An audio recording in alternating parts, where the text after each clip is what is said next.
അതെ, നമുക്കൊന്ന് മീമി വാങ്ങാൻ പോയാലോ? അതിനുവേണ്ടി എൻ്റെ അനിയനും അനിയൻ്റെ ഗേൾഫ്രണ്ടും കൂടി ഇവിടെ നിന്ന് സ്കൂട്ടറിന് കിക്കർ അടിച്ച് മരിക്കുന്നുണ്ട്. അവസാനം അവൻ എങ്ങനെയൊക്കെ കിക്കർ അടിച്ച് എനിക്ക് വണ്ടി സ്റ്റാർട്ട് ചെയ്ത് തന്നു. പിന്നെ ഞങ്ങൾ രണ്ടുപേരും കൂടി ഞങ്ങൾ പോവാണ്. ഞാൻ ഒരു റൈറ്റർ ഗേളിനെ പോലെ വണ്ടി ഓടിച്ച് പോകുന്നുണ്ട്. എൻ്റെ വീട് ചുവരായതുകൊണ്ട് മഹിളാലയം പാലത്തിലാണ് ഞങ്ങൾ മീൻ വാങ്ങാൻ പോകുന്നത്.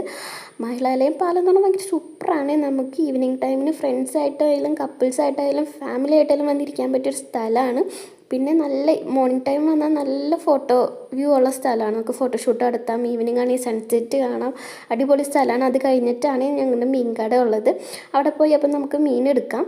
അവിടെ ചെന്ന് കഴിഞ്ഞപ്പോഴേക്കും സത്യം പറയാമല്ലോ, ശരിക്കും CID മൂസയിലെ ബിന്ദു പണിക്കരുടെ അവസ്ഥയായിരുന്നു. എനിക്ക് ഏത് മീൻ എടുക്കണം എന്ത് മീൻ എടുക്കണം എന്ന് ഒരെത്തും എടുത്തുകൊണ്ടായിരുന്നില്ല. പിന്നെ ഞാൻ വീട്ടിൽ അമ്മേനെ വിളിച്ച് ചോദിച്ചു. അപ്പോഴേക്കും എന്നെയും കലാക്കലോടിക്കും. ഒരു സ്വന്തം മീൻ പോലെ സെലക്ട് ചെയ്യാൻ പറ്റുള്ളൂ. എത്ര മീൻ ഉണ്ടായില്ല, എത്ര വലിയ മീൻ ഉണ്ടായാലും നമുക്ക് നമ്മുടെ മത്തി കഴിഞ്ഞിട്ടില്ല എന്തുണ്ടാവുള്ളൂ. മത്തിയുടെ ടെസ്റ്റ് വേറെ ഒന്നും തന്നെയാണ്. മത്തി ഇഷ്ടമുള്ളവർ എനിക്കൊന്ന് കമൻറ്റ് ചെയ്യണേ. പിന്നെ ഞങ്ങൾ അവിടെ നിന്ന് മീനൊക്കെ വാങ്ങി തിരിച്ചു പോന്നു. അവിടെ 6 മണി സമയമായതുകൊണ്ട് സൂപ്പർ സൺസെറ്റ് ആയിരുന്നു. ഞങ്ങൾ സൺസെറ്റിൻ്റെ വ്യൂവും എല്ലാം കണ്ട് നല്ല കാറ്റൊക്കെ കൊണ്ട് ഞങ്ങൾ സൂപ്പറായിട്ട് അവിടെ നിന്ന് പറന്ന് പോന്നു. പിന്നെ ഇനി വീട്ടിൽ ചെന്നിട്ട് ബാക്കി കാര്യങ്ങൾ. അപ്പോൾ